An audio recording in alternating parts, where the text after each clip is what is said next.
Hello friends, today we are going to see the town hall lecture on improving quality of investigation and under RPUP Act. The main idea is to present before you the common flaws and lacunas which we experience while conducting inquiry and investigation or inquiry under RPUP Act. Actually, this town hall lecture has been started by JRRPF Academy, Lucknow, for the benefit of the member of the force, because we have been seeing that the inquiry officers are making mistakes in conducting RPUP inquiries, and those mistakes are avoidable when we see these inquiries from the proper perspective.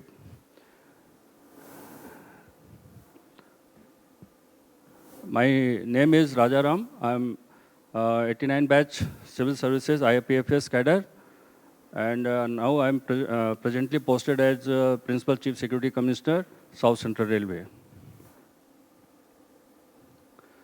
This is the introduction of RPUP Act.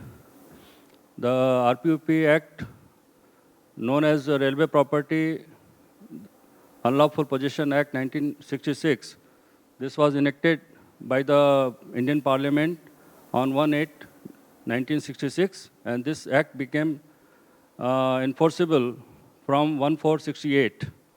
This act was basically designed and meant for prevention of theft of railway property, and one of the objective was to prevent the claims arising out of the theft of book consignment. Section 3 RPUP Act at present form is like shown here.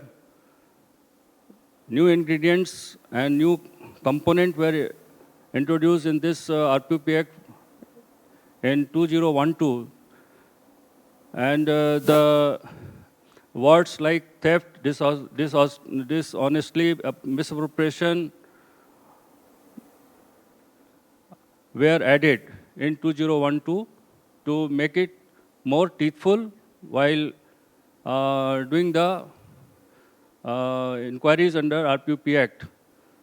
Actually, the problems which were being faced in earlier RPUP Act, where these kind of situations were not being handled by RPF, were facilitated by amending this Act. Now, what we should understand that conducting inquiries under any legal provision is very simple process. We have to focus on the method of doing the inquiries. The basic method is that we must look at the ingredients of the sections which empowers us to conduct inquiry. When we conduct inquiry under RPUP Act, we should see at section 378, 379, 380, 381 and 382 of IPC. It depends on the situation we face while conducting inquiry. What kind of situation has been reported on crime of theft of railway property? For dishonestly misappropriation, we should look at the section 403 and 404 of IPC. For unlawful possession, we have been historically doing inquiry on collection of evidences on conscious possession and physical possessions.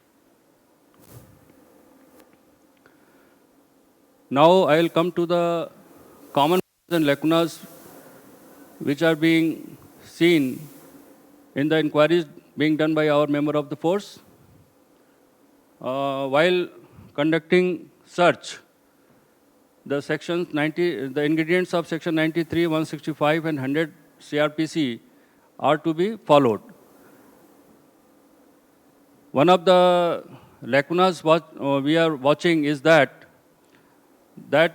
normally we should take search warrant under section 93 of CRPC, but taking search warrant is a cumbersome procedure.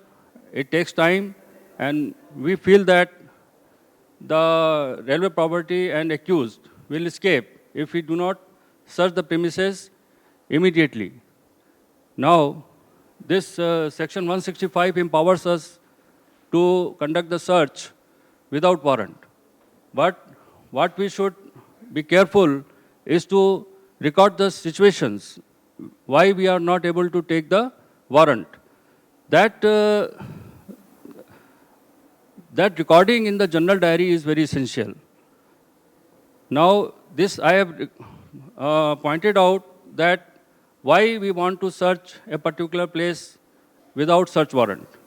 We have to record it that going to the place of search is urgently required. If we do not go there immediately, then the stolen property is likely to be removed from there, or the accused person might escape from there, or property and accused both might get escaped from there. That's why we do the search without search warrant under section 93. So recording of these details in the general diary is the first requisite to justify your moving to the place of search.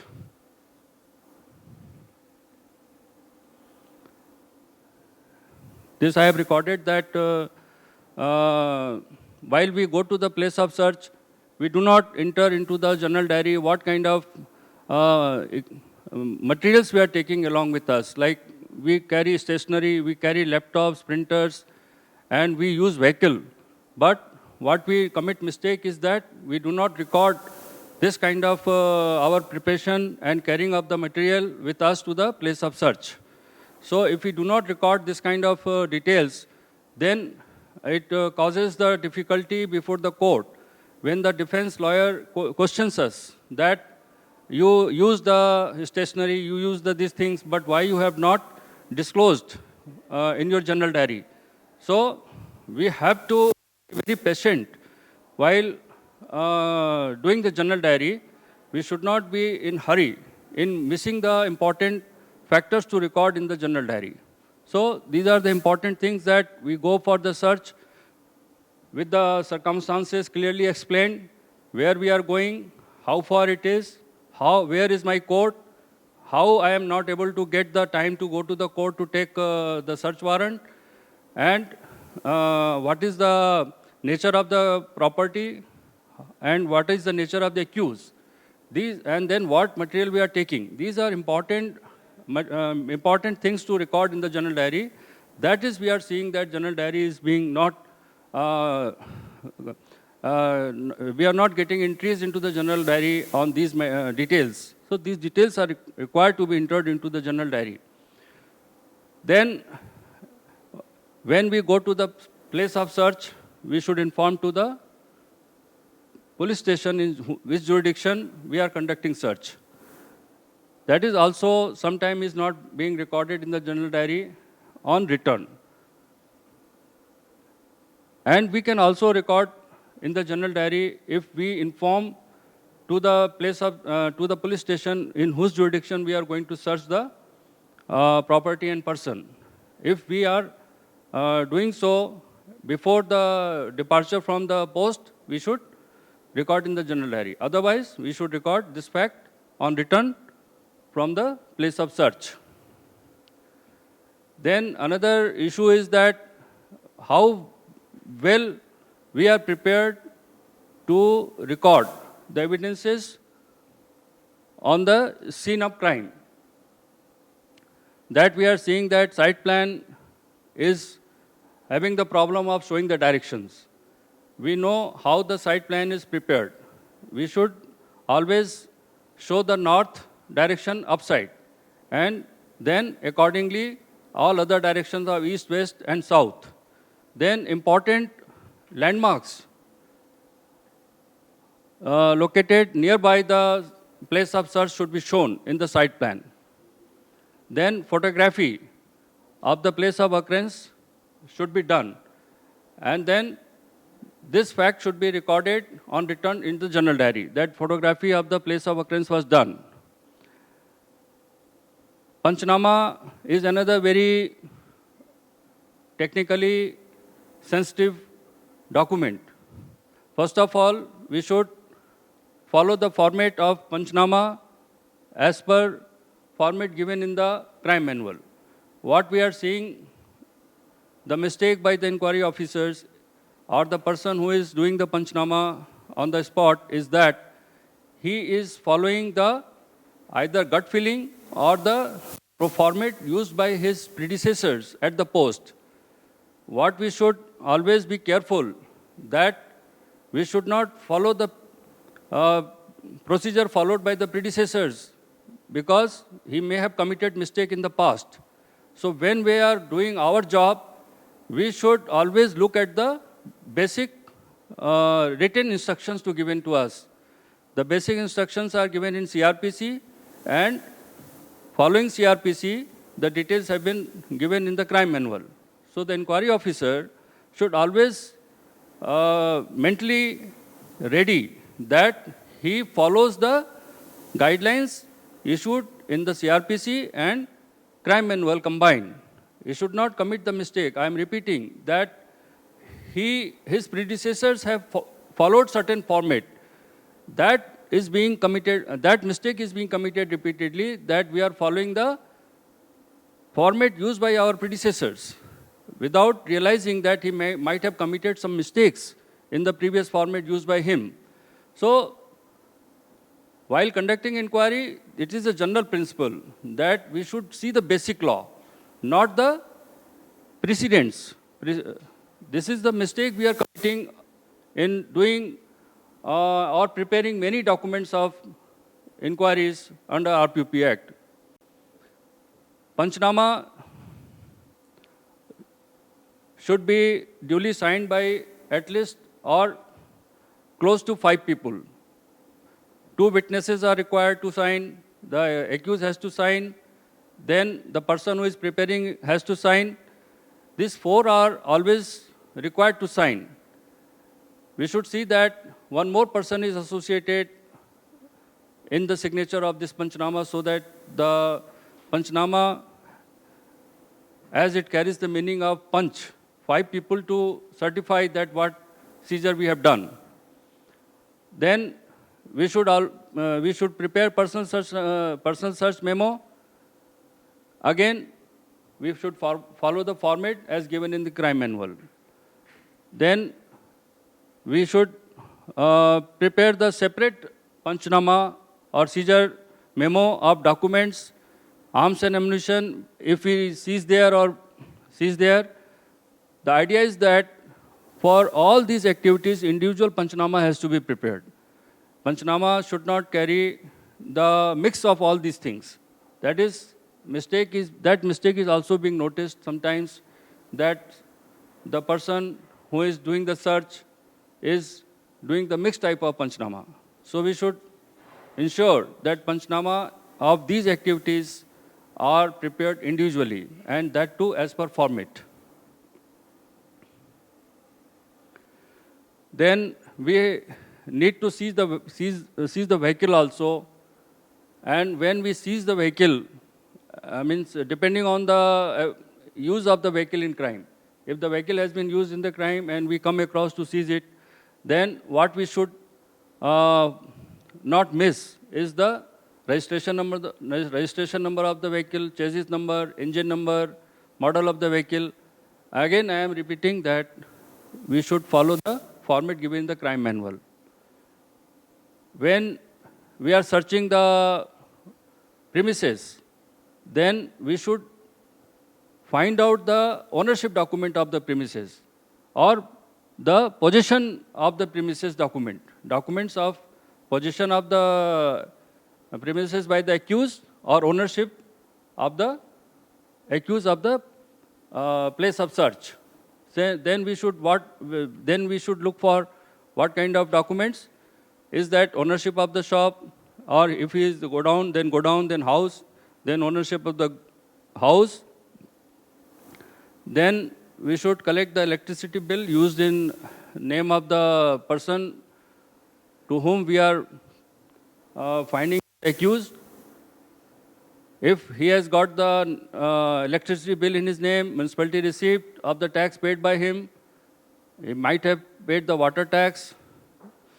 If he has got the registration number of the premises in his name, we are talking about focusing on the accused, that we should documentarily prove that these premises are occupied by the accused.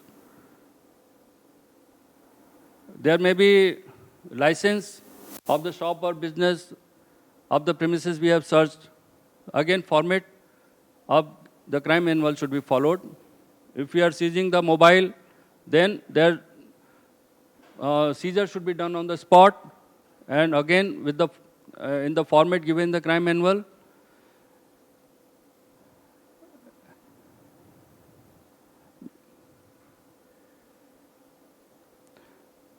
Whenever we prepare any seizure document, then it is important to mention that the contents of the documents have been read over to the accused and other signatories. This declaration is missing sometimes in the seizure memo. So, we should focus that this kind of declaration is not missed in the seizure document. Then we prepare seizure slips on the spot. These seizure slips should be carefully kept.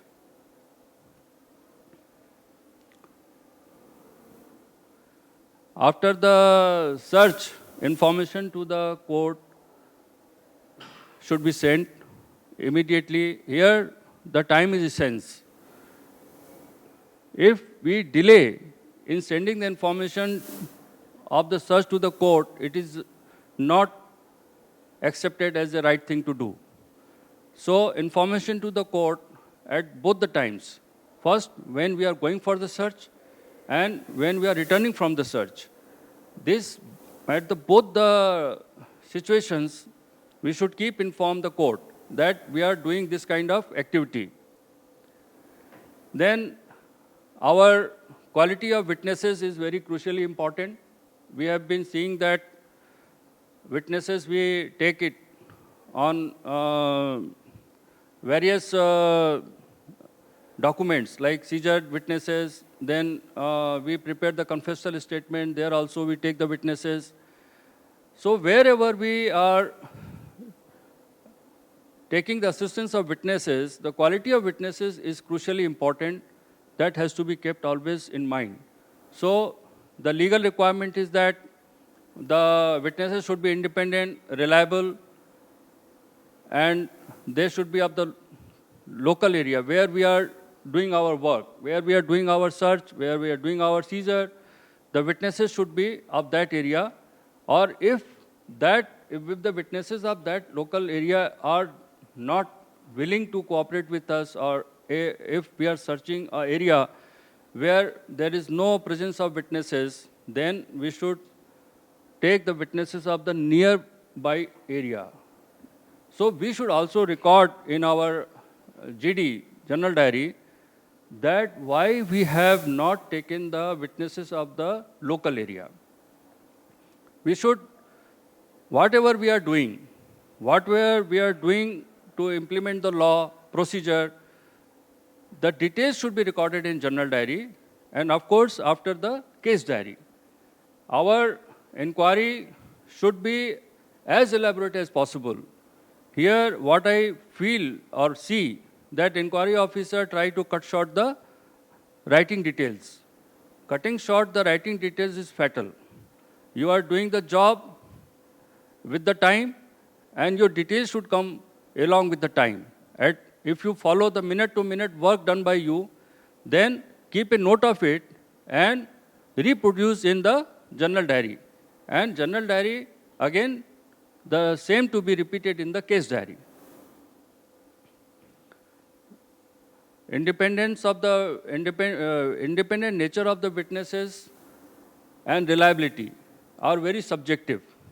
So you have to understand how you will prove to the court that witnesses you adopted are actually independent, they are not influenced by you, by administration, to say something in favor of the administration. The purpose of witnesses is that the court should be satisfied that this witness is not a pocket witness. He is not the parrot of the administration. He is the person who has reasonably seen what you have done. And secondly, that person should be of the such a quality or nature that he should not be won over by the accused in the subsequent time. So these are the important things you have to always look for. Give some quality time on the selection of witnesses. That is very, very essential because we are losing many cases because of the hostile nature of the witnesses. So this is very critically important factor where our inquiry officer should focus with the reasonable concentration. Then packaging and labeling of seized property is very critically important in our work. How we do packaging, that is should be written in the document, and what packaging materials we have used, how we have packaged our seized property. That is also sometimes is not being elaborately written in journal diary. First of all, see that the seized property is protected well. It does not wither away with the passage of time. So packaging becomes important. Packaging of the material which are to be kept in the certain type of gunny bags or sometimes some types of cover, and the material which are not to be covered. Like we seize certain goods, a book consignment is stolen from the SLR, etc. Their packaging is required different type of packaging and packaging material. And when we seize the material like rail lines, they require at least as such no packaging. But how we label it, that becomes important to the property which are not packaged. So how we do the packaging and labeling of seized property, that should be very, very carefully seen by the inquiry officer. Then we do the transportation of seized property. Again, we have to be careful that how we transport the seized property. When we use any vehicle for transportation of the seized property, then engine number, chassis number, and RC numbers are essentially to be noted down and should be the part of general diary and case diary. If we use some other things like rickshaw and all those things, we can take the photograph. We can take the photograph of the person who drives the motorcycle. I mean, this thing, cycle or auto rickshaw or whatever. I mean to say that detailing is important. That to whom you are hiring, or to whom you are taking assistance of, their vehicle and their details are to be carefully recorded, so that subsequently nobody questions that if you have done this, where are the details? So the detailing part is very, very essential to understand. Whatever vehicle we use and whatever person he assists in our shifting of material, their details should be collected, and if possible, you record his statement also that I was hired for this kind of work, my vehicle is this, whatever kind of vehicle is there, you record it. If you have paid it, then take the receipt also from him that he has received so much of money from you to carry the goods from A to B place. So these detailings are very important to prove the material to the work done by you in the court. What happens then when doubt arises, when the witnesses become hostile? Then this kind of detailing helps the court in determining that the crime has actually taken place and this person has been actually arrested with the stolen property. So it's not only witnesses which speak in the court. It is the whole processes are so natural that court does not doubt the authenticity of your work. Work means your work of inquiry, your claim that I have arrested this person with this kind of property this claim should not be doubted by the court. So there are many aspects of inquiry which will help you in proving that the job done by you as a correct and truthful. Other small mistakes are being done, that on receipt of the information, the case is not being registered by the post in charge. It is being done by some ASI, sub-inspector. This is another very, very wrong, because you are not again seeing the provision of law. You are giving handle to the defense to question your working. When the law says that officer in charge will do this work, why somebody else will do the work? If somebody else do the work, it raises the question of doubt in the mind of the court that, no, some hanky-panky is there. Why officer in charge is not involved in all these processes? Why he is not aware that some information has come? Why he is not involved in that, that he is allowing the diary entry to be made? Diary entry to be made on this matter is exclusive right of the officer in charge. It is not the right delegated to any sub-functionary of the post to take over the diary and start registering the case. So this we have to be very careful. At no point of time, anything written in the law book is to be violated. You are not the person to justify the violation of any word written in law. Law is absolute. Nobody is authorized to deviate from it. Whatever reason you have, those reasons will not work. Registration of case is important. The new situation for registration of case under RPUP Act has arisen. Earlier, we used to move to the place of occurrence without registration of case. We used to catch the criminal or property or both and bring it to the post, and then we used to register the case under RPUP Act. Now the situation with RPUP Act amended in 2012 has changed. You can do either of these two. If you get the information, you proceed, you make search, seizure, and come back, register the case. In that case, you follow one procedure. And now, if you receive the information and you want to proceed to the place of search, you can register the case and proceed. So, in that case, if you are registering the case, before proceeding to the place of occurrence, then you have to nominate the inquiry officer to whom you are nominating to proceed to the course, place of occurrence.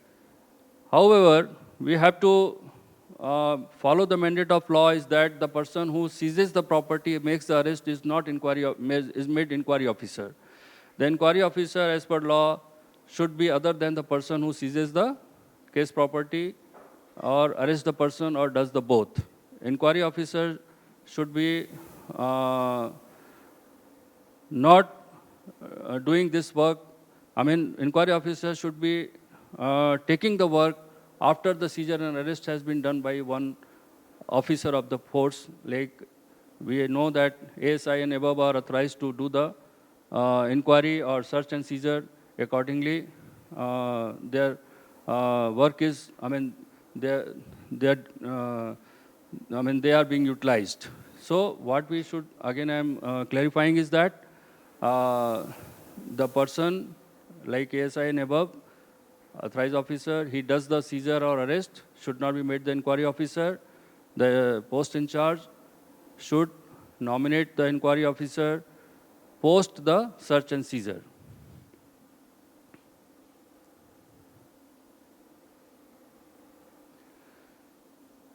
While recording the confessional statement, we have to be careful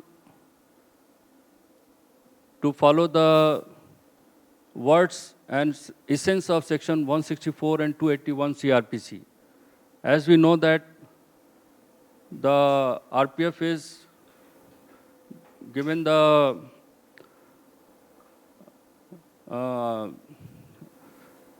status of semi-judicial officers. Semi-judicial working department, semi-judicial powers or semi-judicial status is given to the RPF. So the RPF is the only agency in our country to record the confessional statement, which is admissible evidence in law. So here, we should act like judicial magistrate. Like judicial magistrate gives the assurance to the person, like accused person, that his statement, whatever he is telling to him, can be used against him in the prosecution. So first thing is that the officer of RPF should assume the role of judicial magistrate while recording the confessional statement, that he is recording the statement of the accused with the judicial mind. He is giving him the full relaxed environment to say whatever is truth. So, in that process, he should record the statement of the accused in a very, very natural and relaxed manner. And that should be clearly visible in the words written on the paper. It is not the mechanical recording of the evidences. Here, we are finding that in RPF, the statement of the accused are recorded in a very, very mechanical format. That gives the doubt into the mind of the court that this statement has not been recorded in a very natural and truthful manner. So, we have to be very, very careful to record the confessional statement. And once we record the confessional statement, means the statement is complete, then this line is important to write. I have explained to the name of the accused that he is not bound to make a confessional statement, and that if he does so, any confession made by him can be used as evidence against him in the judicial process. And I believe that this confession was voluntarily recorded. It was taken in my presence and hearing.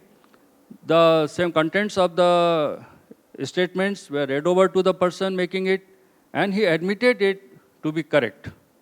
And this whole statement contains full and true account of the statement made before me. These are the important lines to be recorded in the confessional statement. So, a statement should be very, very natural. Make it more natural. I have written as a 9 point number 2 that the accused should be explaining about the planning of the crime, how he did the preparation of the crime, what equipment he used, what transport he used in the execution of crime and disposal of case property.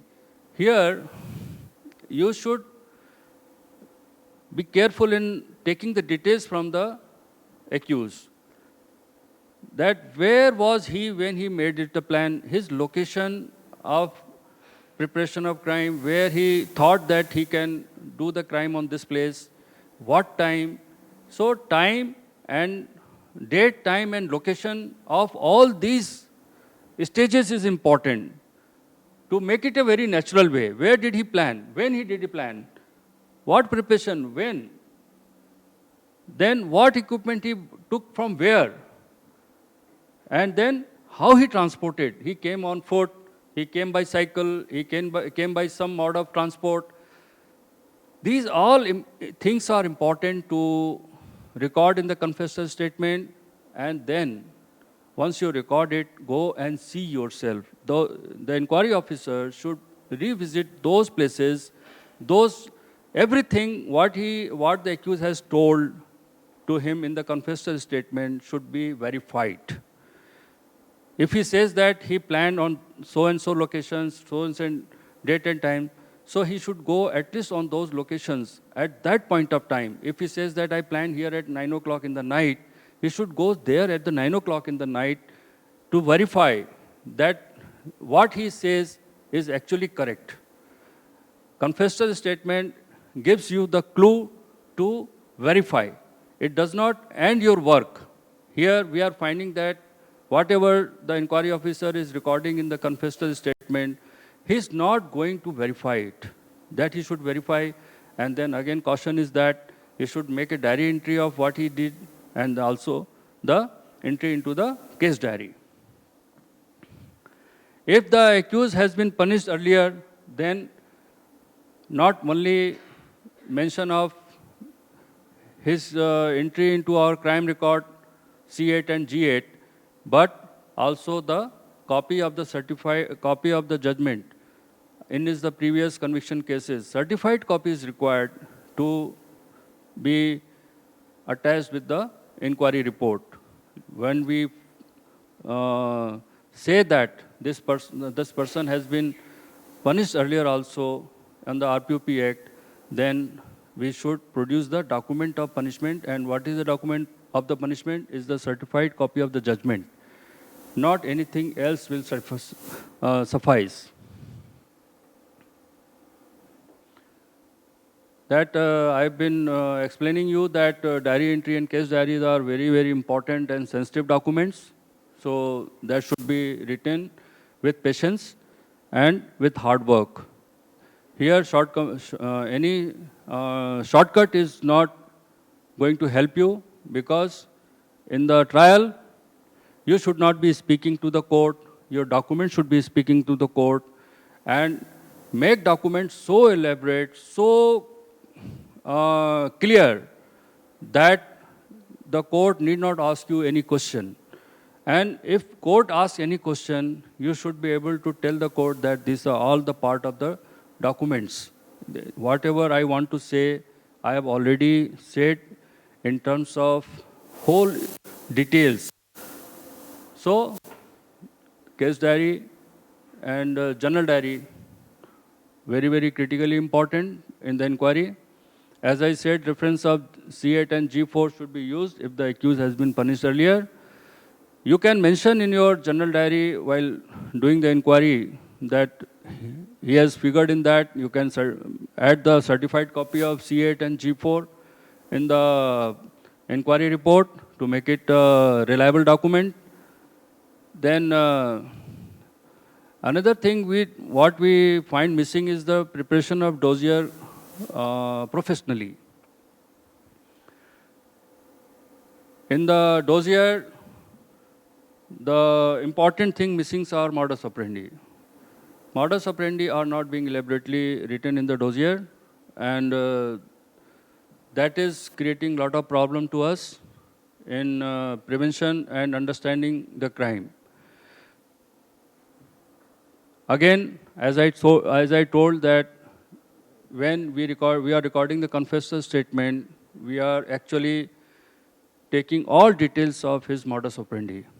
Once we have taken the details of modus operandi in his statement, which is essentially required, as I told earlier, then producing in the dossier is the same exercise we have already done in the confessor statement. So that is important. Then what we are seeing missing, the relatives and friends, details of the relative and friends of the accused.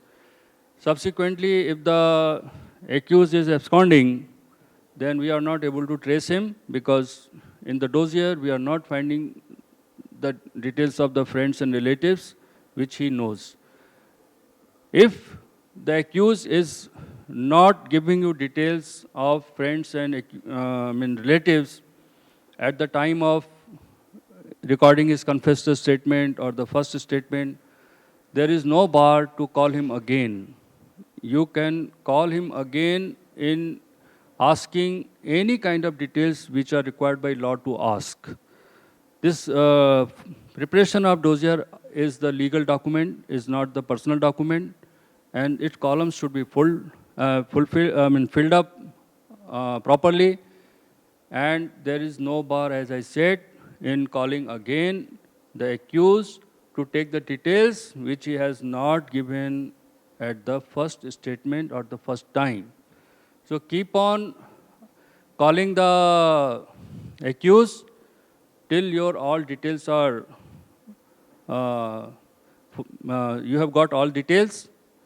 And similarly, whatever is required from any witnesses, you can call again to take their whatever clarification is required, but never leave inquiry report deficient in any manner.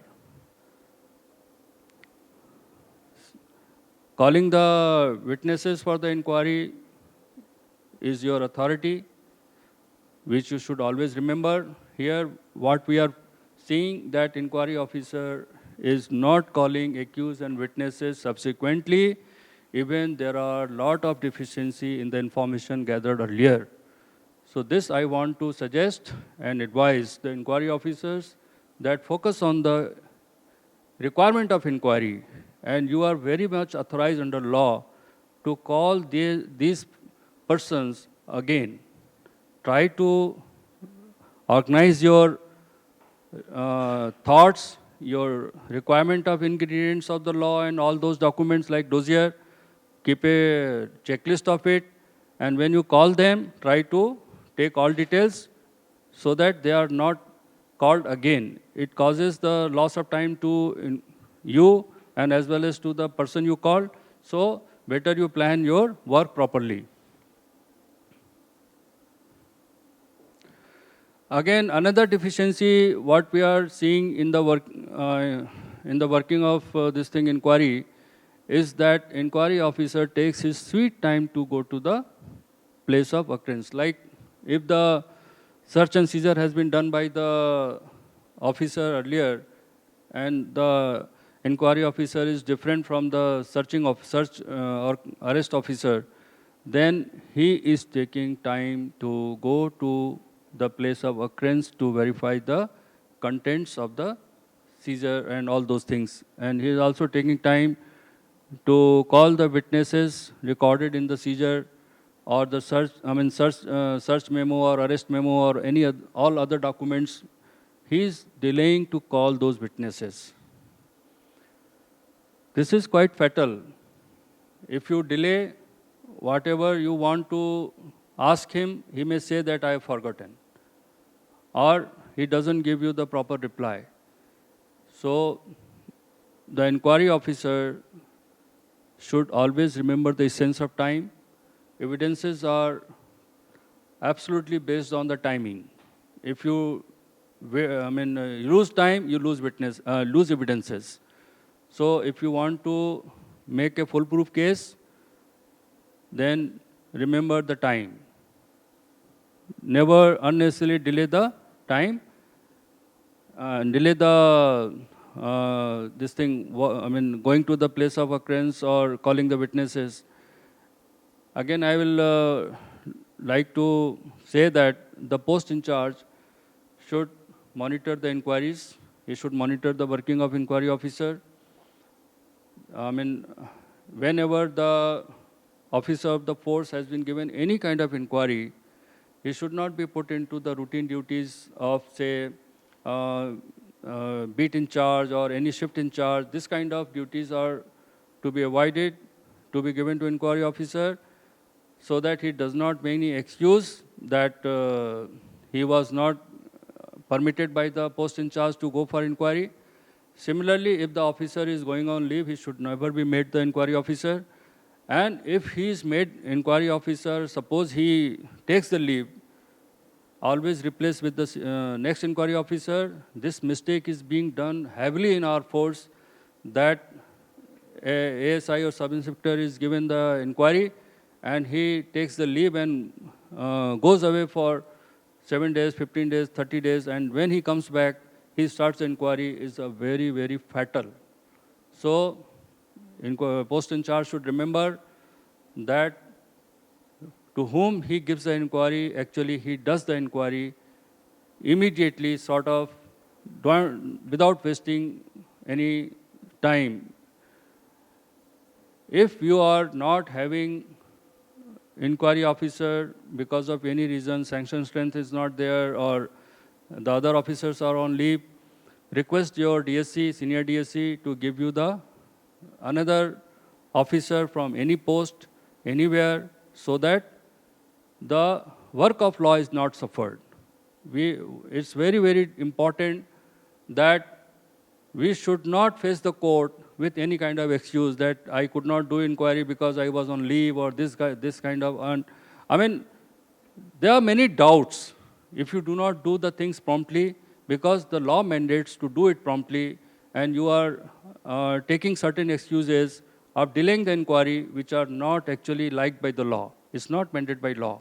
So remember this, that inquiry is never delayed without sufficient cause, and it is not sufficient cause that inquiry officer goes on leave, or he is sent on some other duty. These kind of excuses are not acceptable, because we have sufficient number of ASI and sub-inspector in the division and zone to do this work.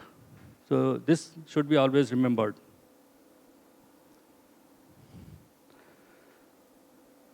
Another important point to do by the inquiry officer is to prove that seized property is actually railway property. So how we prove that it is railway property? We rely upon theft report. Then once we get the information of theft in the form of theft report or any messages, we should go very detailed. We should go in detail about the procurement of the property by railway. We should know that whenever the railway procures any property, it follows certain manual provisions. What are those manual provisions should be known by the inquiry officer, and then collection of evidences should be according to the provision of procurement as per the written procedure of the railway in format of manual or any other circular or any other instructions. We should collect those evidences in our inquiry, that if this was the procedure to procure the property, then documents prepared in that process are important to connect to the railway property, to make it foolproof that what property has been seized is actually the railway property. It is not the railway property because certain expert says or certain person claims. If claiming by individual is bad in law, claiming by document is the correct procedure of proving anything, maybe railway property or any damn thing which requires to be proved in the law is the document, because document is already there. It cannot be questioned as a manufactured document. If you collect the evidences in the form of documents of purchase or dealing, whatever, possession, if a property is stolen from any place, then it came to the possession of railways, not on the personal wish of any person. There must have been certain orders, certain documents prepared. Like what we are getting is that railway property is being given to the many contractors to do the railway work. So, certain times it is being claimed that it is not railway property because it is not in the possession of railways. It is in the possession of the contractor, or contractor has purchased certain property on the instructions of the railway property. It is also being claimed that it is not railway property. It is all wrong. Wherever the railways involvement is there in procurement of the property, it is railway property. Wherever the railway has given the instructions to procure the property either by its own machinery or by contractors, then we should go to the procedure part, that how it is being procured. And basing on that, we should collect the documents to prove it that this property was purchased by the railways or procured by the railways or taken charge of by the railways and then given to so and so. These all documents should prove. And followed by the documents, of course, the people who keep the document will say that, yes, this was the order, this was the procurement, this was the position. So be patient about it, be careful about it to prove the railway property. I have written certain documents for your just indication that there may be indent of the property done by some department, some purchase bill may be there, some allotment bill, maintenance, inspection records of that property, supply and receipt of the seized property by some document. If CCTV footage is there on that property, then we should take the CCTV footage to show that this was kept there in the railway position. Like it is kept in the yards and CCTV is there, the CCTV footage important. If it is kept in the closed room, CCTV is installed there, then we should take the footage of that location to say that this property what I have seized actually was kept here as per this CCTV footage. And while producing the electronic evidences, we know that what procedure we have to follow.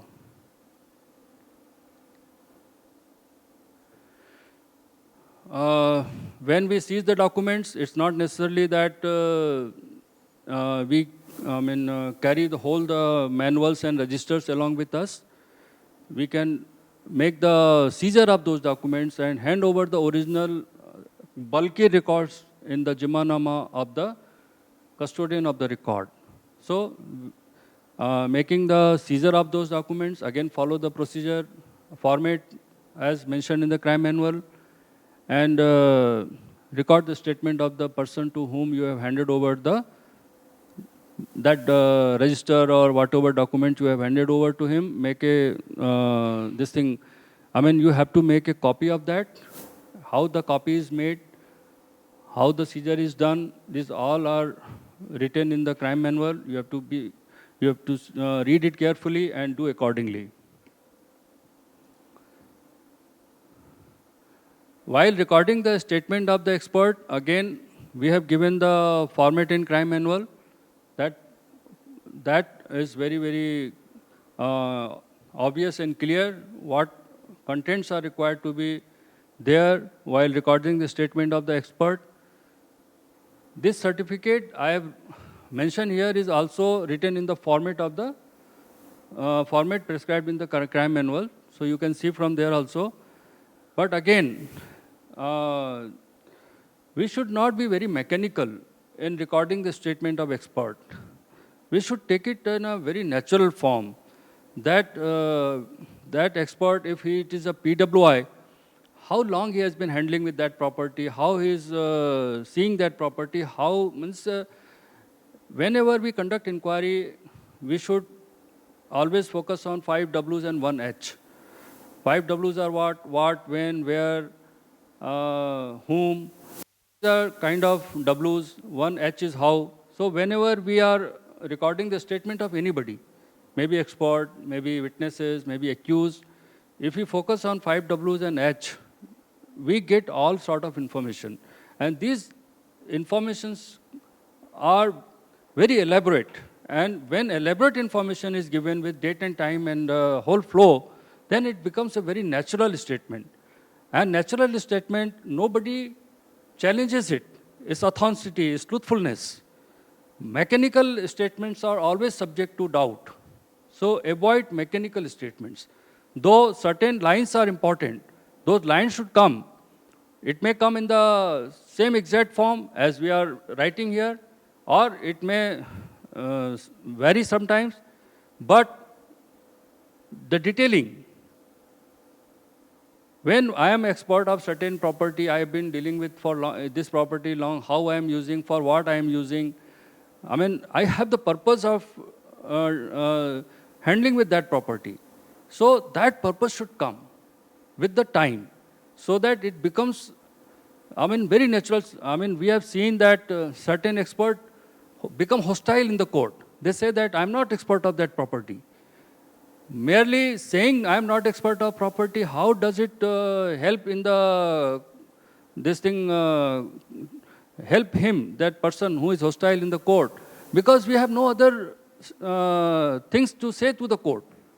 Merely his statement originally that I am expert of to certify this property, after that we have nothing.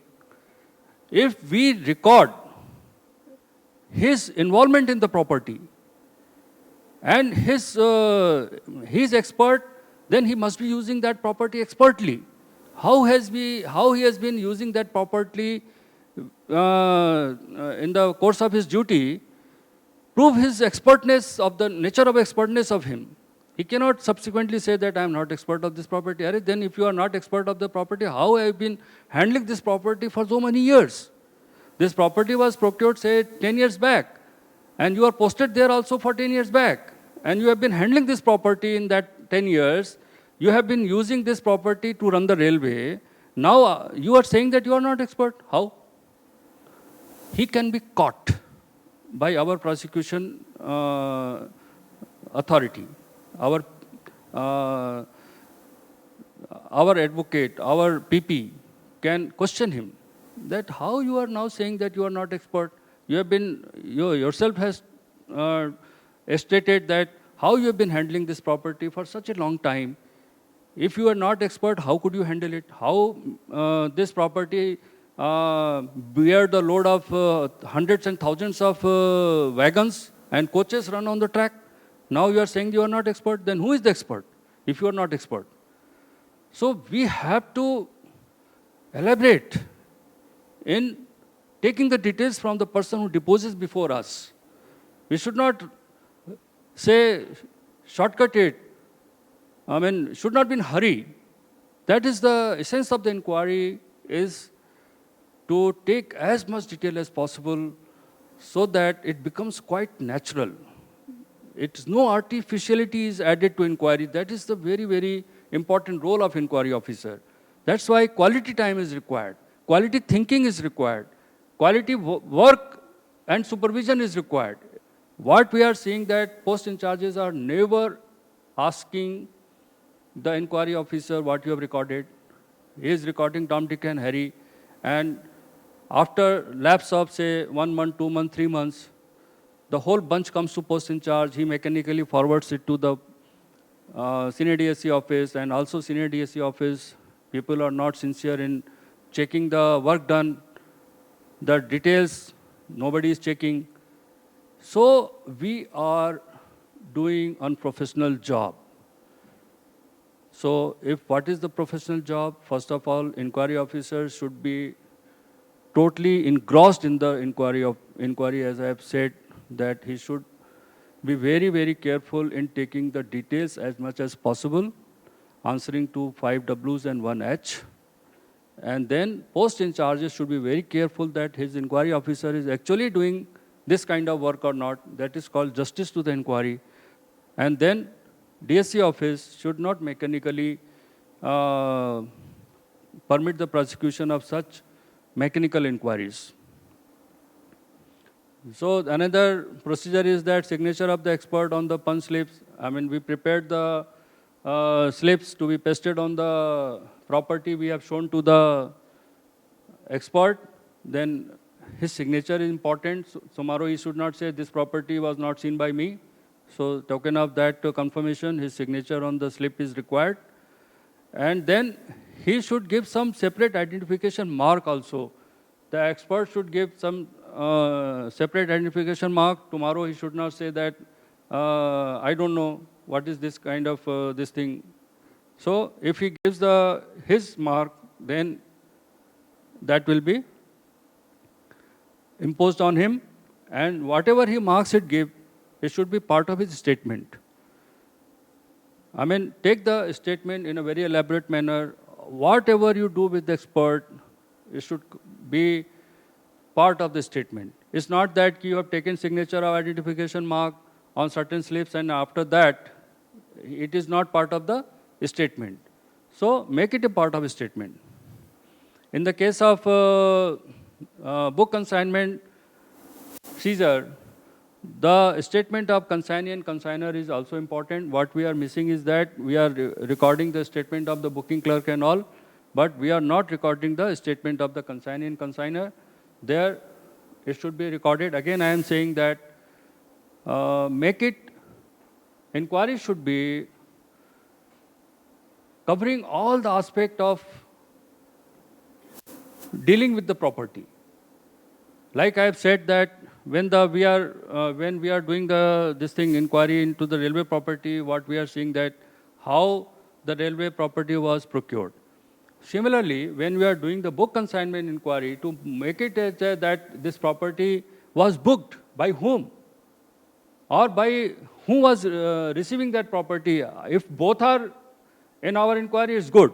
Otherwise, one of them should be there and should identify that yes, this property I booked, or this property was sent to me and I never got it.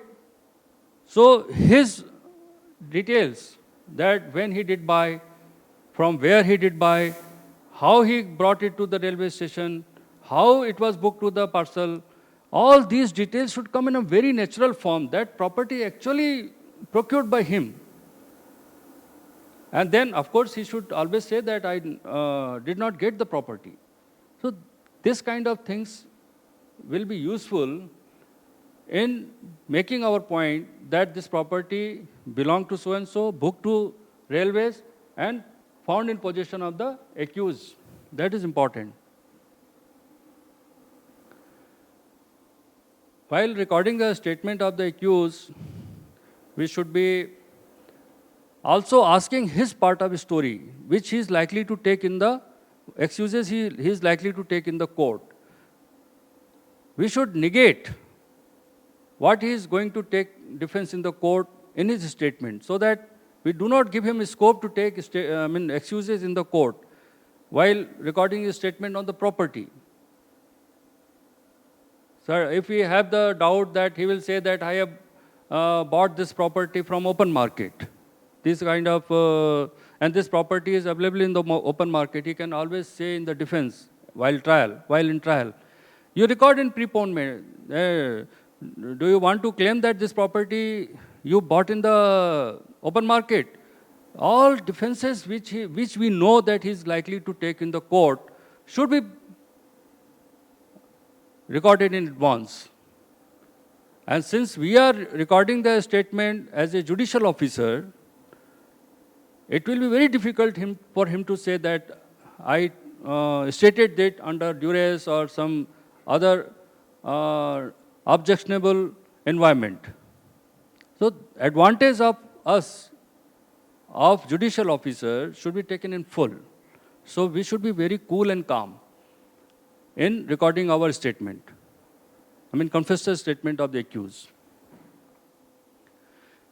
When we are using the electronic means, then again, these all details are there in the crime manual. Like I have written here that the electronic means should be analyzed by the authorized lab, then certificate of the expert under section 65B of IE Act, Indian Evidence Act.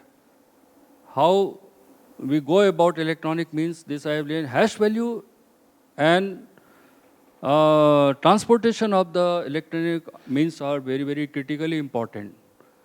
When you are seizing electronic equipments which have got data storage, then hash value has to be recorded there by block writer. So if we seize it, I am inquiry officer, I have gone to the place of this thing, search, and I find certain electronic devices which are required to be seized, then I should call the person who has got this expertise and equipment. We have got the cyber cell in RPF, we can call him, or otherwise we can call the nearby police station or the police officers, or for that matter we can call any expert like expert of customs, income tax, or any other department which has got the expert of handling to the electronic items, so that he comes and takes the hash value. Hash value taking is absolutely necessary at the time of seizure. Otherwise, it will be of no use, because court will say that you have this document, if hash value does not tally in the lab, then it documents become futile. Your seizure becomes meaningless. Whatever you say that we have got incriminating information from this electronic devices will not be admissible in the law. So, most important thing is to take the hash value of the electronic items which have the data. Then its packaging becomes important. Though it is again our preparation when we go to the place of search. As I have said that when we go to the place of search, we should record in the general diary what kind of items we are carrying for the seizure. So if now we know that whenever we go to the place of search, there is likelihood of getting mobile, computer, this kind of electronic items are going to be seized. So we carry the packaging material also and to the place of search. And what are the packaging materials? Faraday bag, etc. It already provided in the crime manual. So all post in charges mandatorily buy these packaging materials and seizure slips from the market out of the impressed given to them, so that they do not subsequently claim that they did not have these packaging materials before proceeding to the place of seizure or place of arrest. So we should be always ready at the post level that whenever we proceed for search or this kind of our duties, we keep all the materials ready at the post. And those materials should always be bought by the government money, so that if certain people doubt that this packaging material you did never had, so our office impress record with that cash memo should always be proving our point that we actually procured these materials, kept at the post. That's why we are not saying lie in the general diary when we are saying that we have carried this material to the place of search or arrest. So this preparation of keeping those materials is essential. Similarly, if we are saying that we have carried laptop, we have carried printer, then those materials should be part of our documents. If it's the part of post, then details should be there in the post. If we are taking from some other place, then we should make entry into that diary that we took this material from certain locations. In case of challenge by any defense that this material was never yours, whatever you have written in general diary or subsequent inquiry report is actually false, then we lose our case or we create doubt in the mind of the court. So whatever equipment, including arms and ammunition, should be documentarily in our possession. So that documentation of all those materials and then making general diary is essential. Then we come back to the post, again make elaborate diary that how did we do our job, what kind of things we seized, how we seized, and what kind of materials were used in packaging, and what kind of slips we put on the bags. We packaged on packaging, what kind of slips we used. These all should be part of our general diary. It's not a shortcut that we came and we kept in the Malkhana. So